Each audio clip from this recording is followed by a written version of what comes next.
Hi friends, welcome to study with Hanshik. Please subscribe this channel. Telangana TET మరియు DSC ప్రత్యేకం. Telangana TET మరియు DSC social material మా యాప్లో available ఉంది.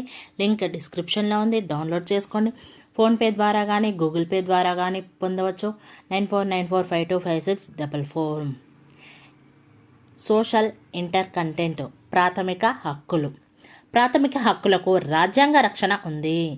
రాజ్యాంగకర్తలను రాజ్యాంగంలో ప్రాథమిక హక్కులను చేర్చడానికి ప్రోత్సహించినవి ఇంగ్లాండ్లో మాగ్నా కార్టా 1215 సంవత్సరం, అమెరికాలో bill of rights 1791, French declaration of rights 1789 లాంటివి. మాగ్నా కార్టా England 1215, bill of rights America 1791, declaration of rights French 1789.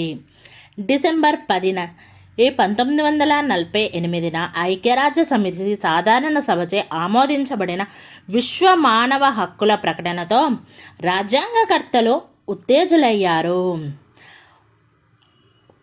ఐక్యరాజ్య సమితి సభ్య దేశాలన్నీ ఈ మానవ హక్కులను గౌరవించి తమ తమ రాజ్యాంగాలలో చేర్చుకోవాలని కోరింది. ఆదేశక సూత్రాలు రాజ్యాంగకర్తల ఉన్నత భావనల ఫలితాలు. ఆదేశక సూత్రాలను ఐర్లాండ్ రాజ్యాంగం నుండి గ్రహించారు. ఆదేశక సూత్రాలు ప్రభుత్వ సామాజిక సేవలను, సామాజిక ఆర్థిక ప్రజాస్వామ్యాన్ని ప్రోత్సహిస్తాయి. రాజ్యాంగంలో 4వ భాగంలో ఆదేశిక సూత్రాలు ఉన్నాయి. ఆదేశిక సూత్రాలను న్యాయస్థానాల ద్వారా అమలు చేయించుకోలేము.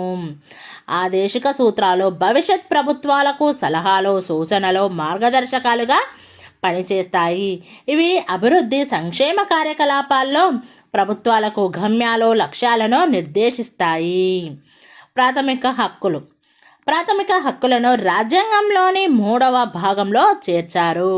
ఇవి 12 నుండి 35వ ఆర్టికల్ వరకు పొందుపరచబడ్డాయి. ప్రాథమిక హక్కుల వెనుకనున్న తాత్విక ప్రేరణ స్వతంత్ర భారతదేశం కోసం జరిగిన స్వాతంత్రోద్యమం. భారత రాజ్యాంగంలో ప్రాథమిక హక్కులను చేర్చడానికి, వాటి గుర్తింపు, పరిశీలన, సవరణల కొరకు రాజ్యాంగ సభలో జె.బి. కృపలాని అధ్యక్షతన ప్రాథమిక హక్కుల సబ్ కమిటీ రూపొందించబడింది.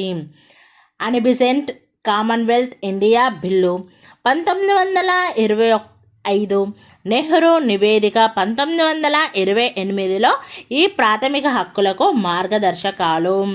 ప్రాథమిక హక్కులకు మార్గదర్శకులు. Annie Besant Commonwealth India bill 1925, Nehru నివేదిక మోతీలాల్ నెహ్రూ 1928. ప్రాథమిక హక్కులను అమెరికా రాజ్యాంగంలోని బిల్ ఆఫ్ రైట్స్ హక్కుల బిల్లు ఆధారంగా రూపొందించారు. ప్రాథమిక హక్కుల లక్షణాలు. రాజ్యాంగం వీటిని న్యాయస్థానం ద్వారా పొందే వీలు కల్పించింది కాబట్టి ఇవి న్యాయ రక్షణ కలిగినవి. ఇవి వ్యక్తిగత అభివృద్ధికి, మానవ విలువల సంరక్షణకు అత్యవసరమైనవి. కొన్ని ప్రాథమిక హక్కులు నిషేధాత్మక స్వభావం కలవి. ఇవి ఒక వ్యక్తి స్వేచ్ఛకు భంగం కలిగించకుండా రక్షిస్తాయి. ఉదాహరణకు అక్రమ అరెస్టు నుండి రక్షణ, నిర్బంధ శ్రమ దోపిడీల నుండి రక్షణ మొదలైనవి. కొన్ని ప్రాథమిక హక్కులు సానుకూలమైనవి. ఇవి స్వేచ్ఛకు గల అడ్డంకులను నిరోధిస్తాయి. ఇవి కులం, జాతి, వయస్సు, లింగ, మతాలతో సంబంధం లేకుండా భారత పౌరులందరికీ అందుబాటులో ఉంటాయి. ఇవి శాశ్వతమైనవి కావు. దేశాన్ని, వ్యక్తిగత స్వేచ్ఛను రక్షించడానికి పరిస్థితులను బట్టి వీటిపై సహేతుకమైన పరిమితులను విధించవచ్చు. ప్రాథమిక హక్కుల వర్గీకరణ. ప్రాథమిక హక్కులు ఆర్టికల్స్. సమానత్వపు హక్కు 14 నుండి 18, స్వాతంత్రపు హక్కు 19 నుండి 22, పీడనాన్ని నిరోధించే హక్కు 23, 24, మత స్వాతంత్రపు హక్కు 25 to 28, సాంస్కృతిక విద్యా విషయక హక్కు 29 to 30, రాజ్యాంగ పరిహారపు హక్కు 32వ ఆర్టికల్. రాజ్యాంగం ఆర్టికల్ 31 ద్వారా ఆస్తి హక్కును కల్పించింది. కానీ ఇది 1978లో 44వ రాజ్యాంగ సవరణ ద్వారా ప్రాథమిక హక్కుల జాబితా నుండి తొలగించబడింది. ప్రస్తుతం ఆస్తి హక్కును రాజ్యాంగంలోని 12వ భాగంలో 300A ఆర్టికల్ ద్వారా చట్టబద్ధమైన హక్కుగా పొందుపరిచారు. సమానత్వపు హక్కు 14-18. ఆర్టికల్ 14 చట్టం ముందు వ్యక్తి సమానత్వాన్ని లేదా చట్టాల సమాన రక్షణను ప్రభుత్వం తిరస్కరించరాదని తెలుపుతుంది.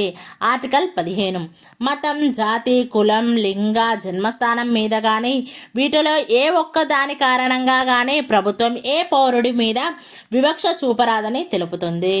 ఏ పౌరుడిపై కూడా పై వాటి లేదా ఏ ఇతర కారణాల వల్ల దుకాణాలు, హోటళ్ళు, వినోద స్థలాలు ఉపయోగించుకోవడంలో ఏ విధమైన అనర్హత, నిషేధం, షరతులు విధించరాదు. పూర్తిగా కానీ పాక్షికంగా కానీ ప్రభుత్వ నిధులచే నిర్వహించబడుతున్న బావులు, చెరువులు, స్నానపుశాలలో, వినోద స్థలాలను పౌరులందరూ వినియోగించుకోవచ్చు. ఆర్టికల్ 16 ప్రభుత్వం కింద ఉన్న ఏ కార్యాలయంలోనైనా ఉపాధి లేదా నియామకానికి సంబంధించిన విషయాలలో పౌరులందరికీ సమాన అవకాశాలు ఉండాలని తెలుపుతుంది. ప్రభుత్వం ఆధ్వర్యంలో పనిచేసే ఏదైనా కార్యాలయం లేదా ఉద్యోగానికి సంబంధించి ఏ పౌరుడైనా మత, జాతి, కుల, లింగ, వంశ, జన్మస్థానం, నివాస స్థలాల కారణంగా కానీ వీటిలో ఏ ఒక్క కారణంగా కానీ అనర్హతకు లేదా వివక్షతకు గురి కారాదు. ఆర్టికల్ 17 అస్పృశ్యత నిషేధించబడింది. ఏ రూపంలోనైనా దీని వాడుక నిరోధించబడింది. బలవంతంగా అస్పృశ్యత కారణంగా తలెత్తిన ఏ అనర్హత అయినా చట్టపరంగా నేరం శిక్షింపదగినది అని తెలుపుతుంది. ఆర్టికల్ 18 సైనిక సంబంధమైనవి లేదా విద్యా సంబంధమైనవి తప్ప ఏ ఇతర బిరుదును ప్రభుత్వం ప్రసాదించరాదని తెలుపుతుంది. భారత రాజ్య అనుమతి లేకుండా ఎలాంటి విదేశీ బిరుదులు స్వీకరించరాదు. స్వాతంత్రపు హక్కు 19-22. ఆర్టికల్ 19 పౌరులందరూ ఈ క్రింది హక్కులను కలిగి ఉంటారని తెలుపుతుంది. 19A భావ వ్యక్తీకరణ మరియు వాక్కు స్వేచ్ఛ. 19B ఆయుధాలు లేకుండా శాంతియుతంగా సభలు, సమావేశాలు జరుపుకునే స్వేచ్ఛ. 19C సంఘాలు, సమూహాలు ఏర్పరచుకునే స్వేచ్ఛ. 19D భారత భూభాగమంతా సంచరించే స్వేచ్ఛ. 19E భారత భూభాగంలోని ఏ ప్రాంతంలోనైనా నివసించే స్వేచ్ఛ. 19G ఏదైనా వృత్తి, ఉపాధి, వ్యాపార వాణిజ్యాలను నిర్వహించుకునే స్వేచ్ఛ. 19F ఆస్తిని సంపాదించుకునే స్వేచ్ఛ ప్రాథమిక హక్కుల నుండి తొలగించబడింది. ఆర్టికల్ 19F ఆస్తిని సంపాదించుకునే స్వేచ్ఛ 1978లో 44వ రాజ్యాంగ సవరణ ద్వారా తొలగించబడింది. ఆర్టికల్ 20A అమలులో ఉన్న చట్టాన్ని అతిక్రమించడం నేరంగా పరిగణించబడుతున్న సమయంలో అచర్యకు పాల్పడటం మినహా ఏ ఇతర నేరానికి ఏ పౌరుడు నేరారోపణకు గురి కారాదు. నేరం జరిగిన సమయంలో అమలులో ఉన్న చట్టం కింద విధించే దానికంటే అధిక శిక్షకు గురి కారాదు అని తెలుపుతుంది. ఆర్టికల్ 20B ఏ వ్యక్తి ఒకే నేరానికి ఒకేసారి కంటే ఎక్కువ నేరారోపణకు శిక్షకు గురి కారాదు. ఆర్టికల్ 20C నేరారోపణ చేయబడిన ఏ పౌరుడిని తనకు వ్యతిరేకంగా తానే సాక్ష్యం చెప్పుకోవడానికి ఒత్తిడి చేయరాదు. ఆర్టికల్ 21 జీవించే హక్కు గురించి తెలుపుతుంది. చట్టం ద్వారా రూపొందించబడిన ప్రక్రియ ద్వారా మినహా వ్యక్తి ప్రాణానికి లేదా వ్యక్తిగత స్వేచ్ఛకు హాని కలిగించరాదు. దీనినే ప్రాణరక్షణ హక్కు అని అంటారు. ఆర్టికల్ 21A లోబడి 6-14 సంవత్సరాల పిల్లలందరికీ చట్టం ద్వారా నిర్ణయించిన పద్ధతిలో నిర్బంధ ఉచిత విద్యను ప్రభుత్వాలన్నీ అందించాలి. 86వ సవరణ చట్టం 2002 ద్వారా చేర్చబడింది. ఆర్టికల్ 22 అరెస్టు చేసిన వ్యక్తిని కారణం తెలపకుండా నిర్బంధించరాదు అని తెలుపుతుంది. అరెస్టు చేసి నిర్బంధించబడిన ప్రతి వ్యక్తిని అరెస్టు చేసిన తర్వాత 24 గంటల లోపల దగ్గరలోని న్యాయస్థానంలో ప్రవేశపెట్టాలి. పీడనాన్ని నిరోధించే హక్కు 23, 24. ఆర్టికల్ 23 అక్రమ మానవ వ్యాపారం, వెట్టి చాకరీ, మరే ఇతర రూపాలలో బలవంతంగా పనిచేయించడం నిరోధించబడింది అని తెలుపుతుంది. ఆర్టికల్ 24 ప్రకారం 14 సంవత్సరాల లోపు వయసు పిల్లలను కర్మాగారాలు, గనులు తదితర ప్రమాదకరమైన వృత్తులలో పనిచేయించరాదు. మత స్వాతంత్రపు హక్కు 25 నుండి 28. ఆర్టికల్ 25 ప్రజా సంక్షేమం, నైతిక విలువలు, ఆరోగ్యం, ఇతర నిబంధనలకు లోబడి ఏ వ్యక్తి అయినా తనకు ఇష్టమైన మతాన్ని స్వీకరించడం, ఆచరించడం, ప్రచారం చేయడం, వ్యాప్తి చేసుకోవడానికి పౌరులందరికీ సమానమైన హక్కు కల్పించబడింది. ప్రభుత్వాలు మతానికి సంబంధించిన ఆర్థిక, రాజకీయ లేదా మరే ఇతర సంక్షేమ చర్యలను నియంత్రించే లేదా నిరోధించే చట్టాలను రూపొందించవచ్చు. ఆర్టికల్ 26కు లోబడి ప్రజా సంక్షేమం, నైతిక విలువలు, ఆరోగ్యం వంటి విషయాలకు సంబంధించి మత సంబంధమైన ఏ సంస్థ లేదా శాఖ అయినా ఈ క్రింది హక్కులను కలిగి ఉంటాయి.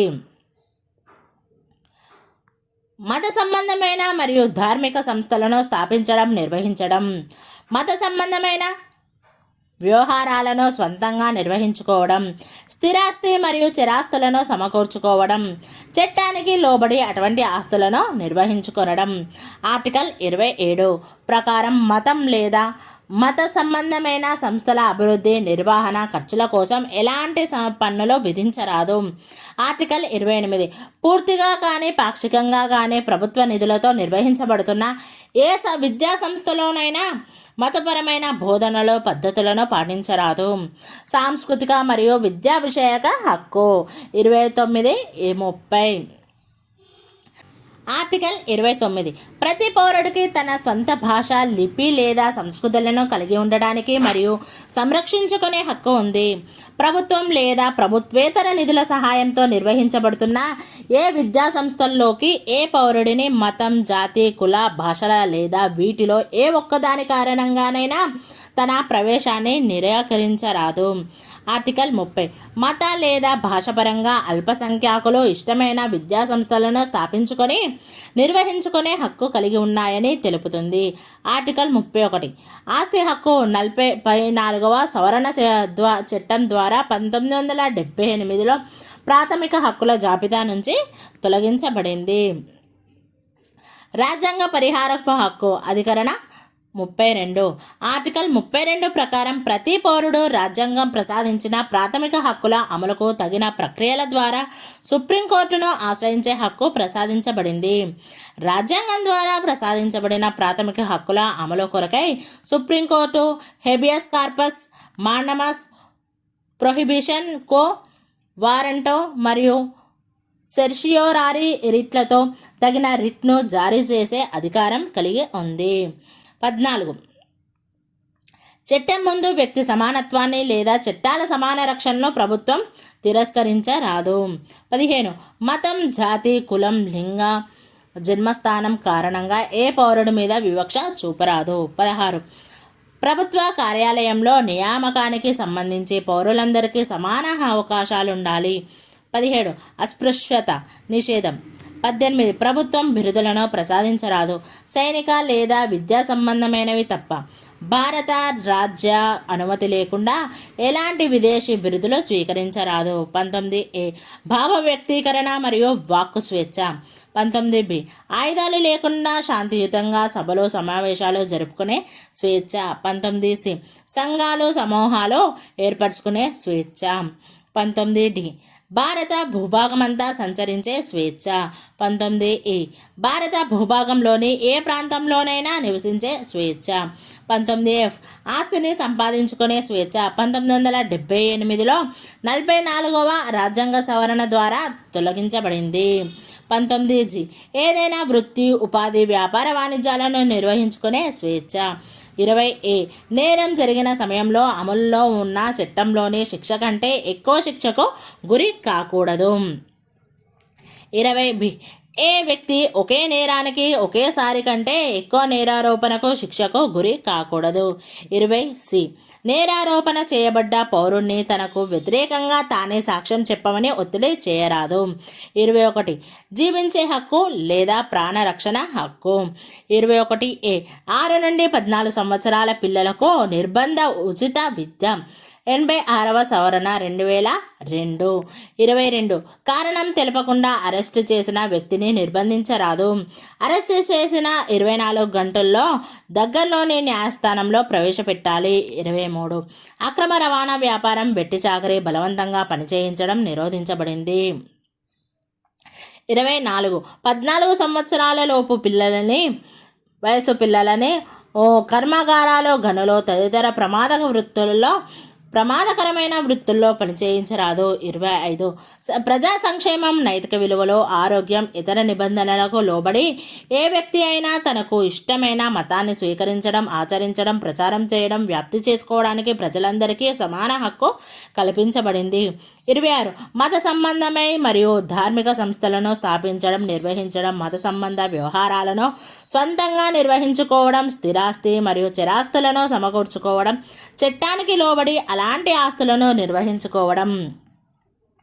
27 మతం లేదా మత సంబంధమైన సంస్థల అభివృద్ధి, నిర్వహణ ఖర్చుల కోసం ఏ విధమైన పన్నులు విధించరాదు. 28 పూర్తిగా కానీ పాక్షికంగా కానీ ప్రభుత్వ నిధులతో నిర్వహించబడుతున్న ఏ విద్యా సంస్థలోనైనా మతపరమైన బోధనలు, పద్ధతులను పాటించరాదు. 29 ప్రతి పౌరుడికి తన సొంత భాష, లిపి లేదా సంస్కృతులను కలిగి ఉండడానికి మరియు సంరక్షించుకునే హక్కు ఉంది.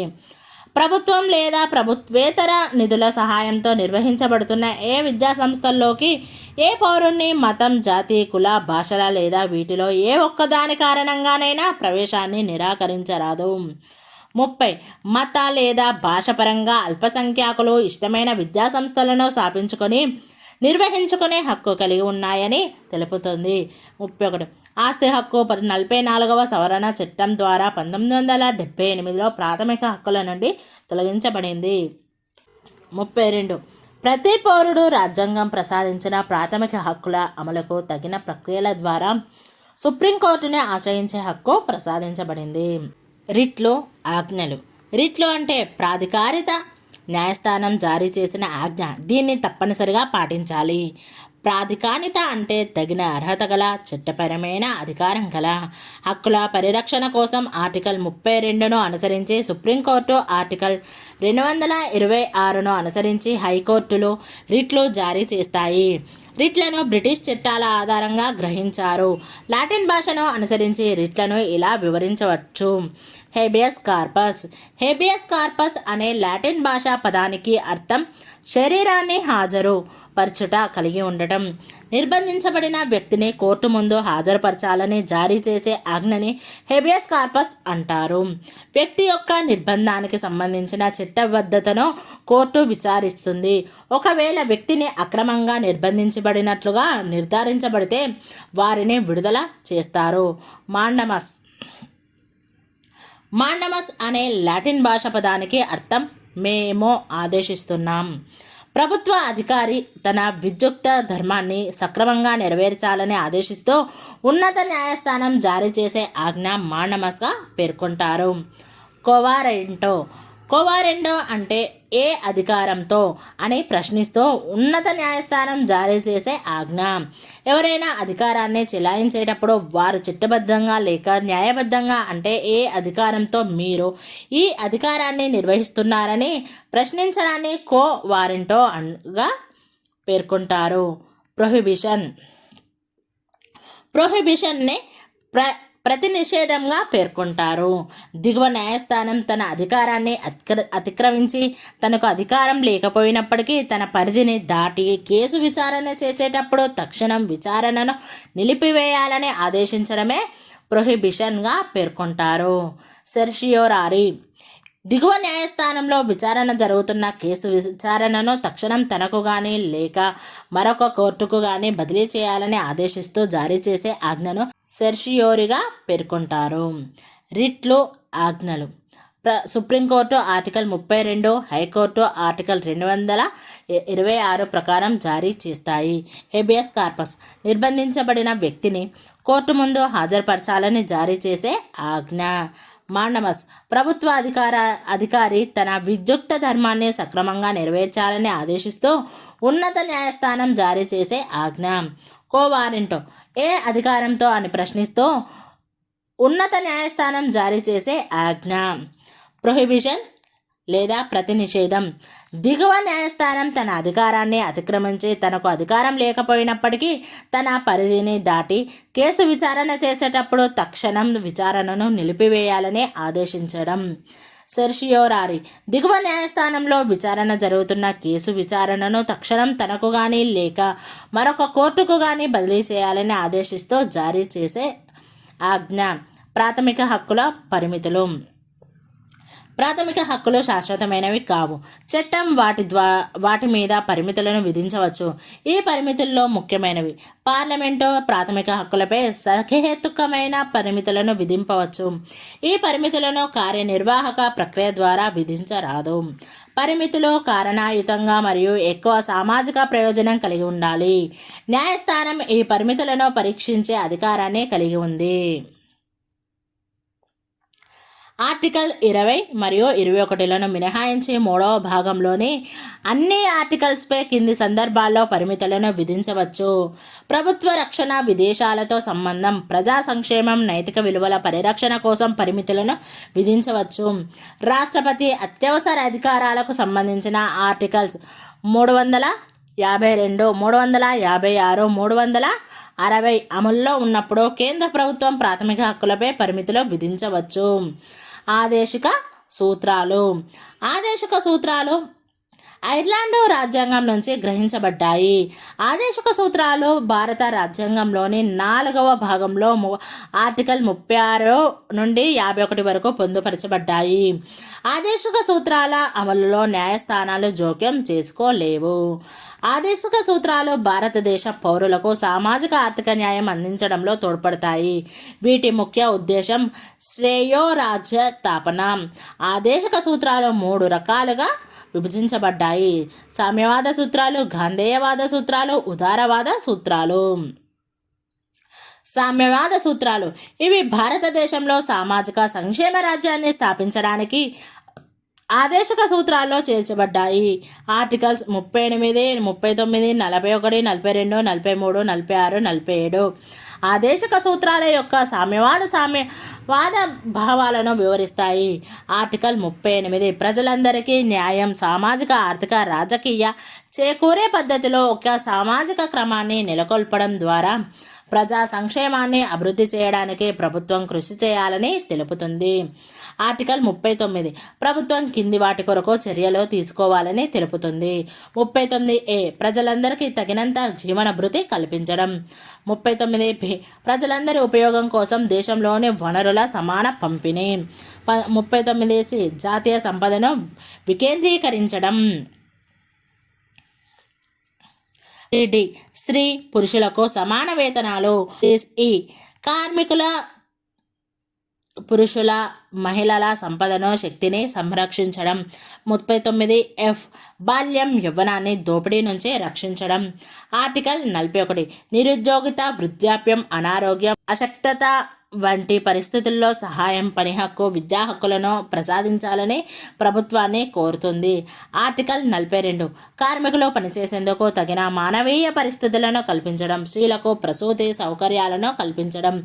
ఆర్టికల్ 43 కార్మికులందరికీ కనీస జీవన వేతనం, మెరుగైన పని నిబంధనలు, సామాజిక, సాంస్కృతిక అవకాశాలను కల్పించాలని ప్రభుత్వాన్ని సూచిస్తుంది.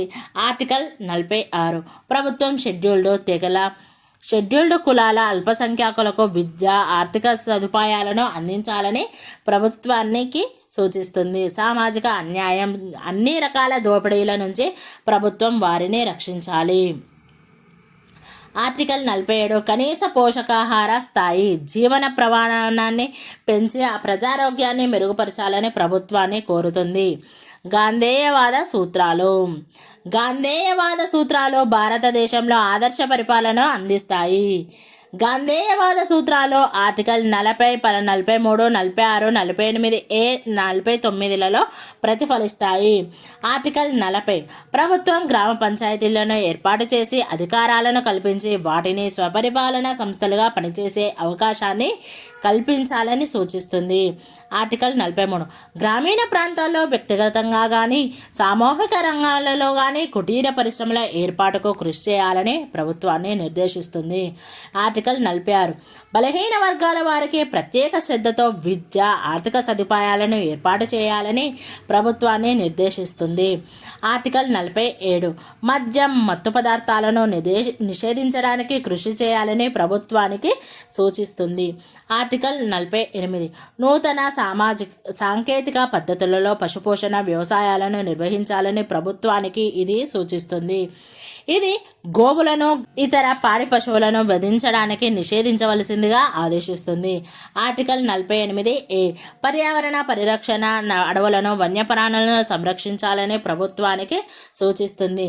ఆర్టికల్ 49 కళాత్మక నైపుణ్యం చారిత్రక ప్రాముఖ్యం కలిగిన స్థలాలను కట్టడాలను పరిరక్షించాలని సూచిస్తుంది. ఉదారవాద సూత్రాలు ఈ సూత్రాలు స్వతంత్ర న్యాయ వ్యవస్థ మరియు అంతర్జాతీయ శాంతి మొదలగు వాటి సహకారానికి సంబంధించినవి. అవి ఆర్టికల్ 44, 45, 50, 51లలో పొందుపరచబడ్డాయి. ఆర్టికల్ 44 దేశవ్యాప్తంగా ఉమ్మడి పౌర స్మృతిని అమలు చేయాలని ప్రభుత్వానికి సూచిస్తుంది. ఆర్టికల్ 45 బాల్యంలో పిల్లల సంరక్షణ మరియు పిల్లలందరికీ 6 సంవత్సరాల వరకు ప్రాథమిక విద్యను ప్రభుత్వం అందించాలని సూచిస్తుంది. ఆర్టికల్ 50 కార్యనిర్వాహక శాఖ నుంచి న్యాయశాఖను వేరు చేయడానికి తగిన చర్యలు తీసుకోవాలని ప్రభుత్వాన్ని కోరుతుంది. ఆర్టికల్ 51 ప్రభుత్వాన్ని కింది వాటిని నిర్వహించాలని సూచిస్తుంది. ఏ అంతర్జాతీయ శాంతి భద్రతలను ప్రోత్సహించడం, దేశాల మధ్య సత్సంబంధాలను నెలకొల్పడం, అంతర్జాతీయ చట్టాలను ఒప్పందాలను గౌరవించి ఆచరించడం, అంతర్జాతీయ వివాదాలను మధ్యవర్తిత్వం ద్వారా పరిరక్షించుకోవడానికి ప్రోత్సహించడం. అదనపు సూత్రాలు రాజ్యాంగ చట్టాలు 42వ సవరణ 1976, 44వ సవరణ 1978 ఈ ఆదేశిక సూత్రాలకు మరికొన్ని సూత్రాలను చేర్చాయి. 42వ సవరణ 1976 చట్టం ఆర్టికల్ 39A, 43A, 48Aలను చేర్చింది. 44వ సవరణ 1978 చట్టం ఆర్టికల్ 38లో 2వ నిబంధనను చేర్చింది. అవి కలిగి ఉండే విషయాలు ఆదాయంలో అసమానతలను తగ్గించడం, సమన్యాయం మరియు పేదలకు ఉచిత చట్టపరమైన సహాయం. ఆర్టికల్ 39A పరిశ్రమల నిర్వహణలో కార్మికులకు భాగస్వామ్యం కల్పించడం. ఆర్టికల్ 43A పర్యావరణం అడవులు జంతువుల సంరక్షణ. ఆర్టికల్ 48A ప్రాథమిక హక్కులు ఆదేశిక సూత్రాల మధ్య భేదాలు. ప్రాథమిక హక్కులు ఆదేశిక సూత్రాలు ప్రతికూల స్వభావం కలిగి ఉంటాయి, వ్యక్తికి హానికరమైన ప్రభుత్వ కార్యకలాపాలను నిరోధిస్తాయి. ఆదేశిక సూత్రాలు ఇవి స్వభావరీత్యా అనుకూలమైనది, ప్రభుత్వపు సామాజిక ఆర్థిక కార్యకలాపాలను విస్తరిస్తాయి. ప్రాథమిక హక్కులు న్యాయస్థానం ద్వారా పొందగలిగినవి. న్యాయస్థానాలు ఆర్టికల్ 32కి లోబడి ప్రాథమిక హక్కుల సంరక్షణ కోసం రిట్లను జారీ చేస్తాయి. ఆదేశిక సూత్రాలు న్యాయస్థానం ద్వారా పొందలేము. న్యాయస్థానాలు వీటిని అమలు చేయాలని ప్రభుత్వాన్ని ఒత్తిడి చేయలేవు. ప్రాథమిక హక్కులు 13వ ప్రకారం ఆ ప్రాథమిక హక్కులను ఉల్లంఘించే చట్టాలు చెల్లవు. ఆదేశిక సూత్రాలను ఉల్లంఘించే చట్టాలు చెల్లుబాటు కావు, అవి న్యాయస్థానాలు నిర్దేశించలేవు. ప్రాథమిక హక్కులు పౌరుల వ్యక్తిగత జీవితం స్వేచ్ఛల సంరక్షణకు సంబంధించినవి. ఆదేశిక సూత్రాలు దేశం యొక్క సామాజిక ఆర్థిక రాజకీయ సంక్షేమాల అభివృద్ధి కొరకు ఉద్దేశించబడినవి. ప్రాథమిక హక్కులు వీటి మధ్య సంఘర్షణ వచ్చినప్పుడు ఆదేశిక సూత్రాలు ఒక వ్యక్తి యొక్క ప్రాథమిక హక్కులు ఆదేశిక సూత్రాలను అధిగమిస్తాయి. ఆదేశిక సూత్రాలు అధిగమించలేవు. ప్రాథమిక హక్కులు రాజ్యాంగంలోని 3వ భాగంలో చేర్చబడ్డాయి. వీటిని అమలు చేయడానికి ప్రత్యేక చట్టాలు చేయాల్సిన అవసరం లేదు. ఆదేశిక సూత్రాలు భవిష్యత్తు ప్రభుత్వాలకు మార్గనిర్దేశకాలు మాత్రమే, కావున వీటిని అమలు చేయడానికి ప్రత్యేక చట్టం అవసరం.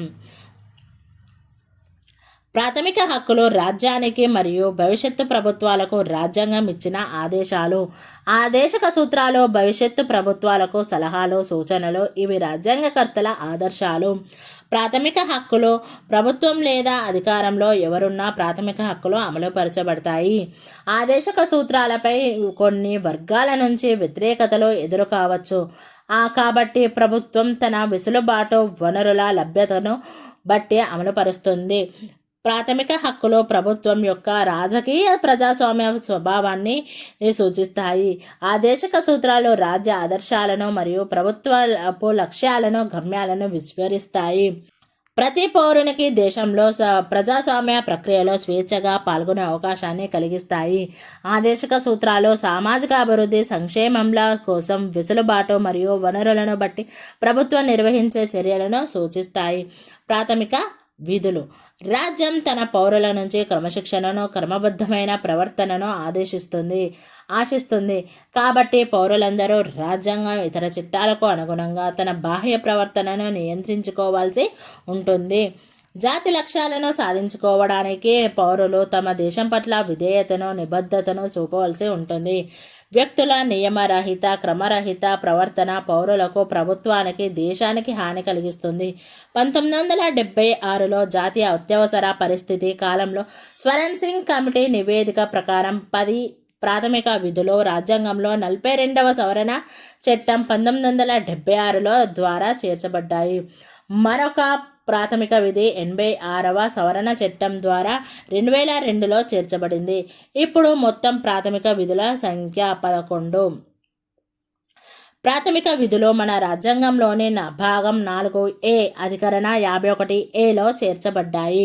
రాజ్యాంగంలోని ప్రాథమిక విధులు రాజ్యాంగానికి లోబడి దాని ఆశయాలను, హక్కులను, జాతీయ జెండా, జాతీయ గీతాన్ని గౌరవించడం, జాతీయ పోరాటానికి, స్వాతంత్ర సముపార్జనకు దోహదపడిన ఉదాత్త ఆశయాలను గౌరవించడం, భారతదేశపు ఏకత్వాన్ని, సమైక్యతను, సార్వభౌమాధికారాన్ని పరీక్షించడం, దేశాన్ని సంరక్షిస్తూ అవసరమైనప్పుడు జాతీయ రక్షణకు తోడ్పడడం, మత, భాష, ప్రాంతీయ వర్గ వైషమ్యాలు లేకుండా దేశ ప్రజలందరిలోనూ ప్రశాంత వాతావరణం కలుగజేయడం, స్త్రీల గౌరవానికి భంగం కలిగించే విధానాలను అంతమొందించడం, దేశ సంస్కృతిని కాపాడడం, సహజ పరిసరాలు, అడవులు, సరస్సులు, నదులు, వన్యమృగాలను పరిరక్షించి అభివృద్ధి పరచడం, శాస్త్రీయ దృక్పథాన్ని, మానవత్వాన్ని, విచారణ ధోరణిని, సంస్కరణలను అభివృద్ధి పరచడం,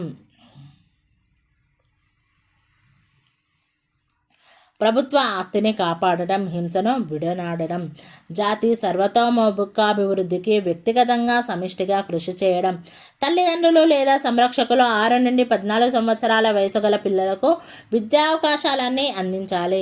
మొదటి 10 ప్రాథమిక విధులు జనవరి 3, 1977 నుంచి అమలులోకి వచ్చాయి. 11వ ప్రాథమిక విధి డిసెంబర్ 12, 2002 నుంచి అమలులోకి వచ్చింది. సారాంశం: ప్రాథమిక హక్కులు వ్యక్తికి తన సొంత ఉన్నతి, దేశ సర్వతోముఖాభివృద్ధికి తోడ్పడడానికి అవకాశాన్ని కల్పిస్తాయి. ఒక పౌరుడు తన సామర్థ్యాలను, ఆలోచనలన్నింటినీ దేశ అభివృద్ధికి, స్వంత అభివృద్ధికి ఎటువంటి అవరోధాలు లేకుండా వినియోగించవచ్చు. ఆదేశక సూత్రాలు ప్రభుత్వం విధానాలు, ప్రణాళికలను మార్గదర్శకాలుగా ఉంటాయి. ఆదేశక సూత్రాలను తెలుసుకోవడం ద్వారా పౌరులు రాజ్యాంగకర్తల ఆదర్శాలను, ప్రస్తుత ప్రభుత్వ కార్యకలాపాలను బేరీజు వేసుకోవచ్చు. ప్రాథమిక విధులు దేశ అస్తిత్వాన్ని, సమగ్రతను కాపాడడంలో పౌరులకు గల బాధ్యతలను తెలియజేస్తాయి. Thank you friends. ఈ వీడియో కనుక నచ్చినట్లయితే లైక్ చేయండి, షేర్ చేయండి, కామెంట్ చేయండి, సబ్స్క్రైబ్ చేయండి ఫ్రెండ్స్.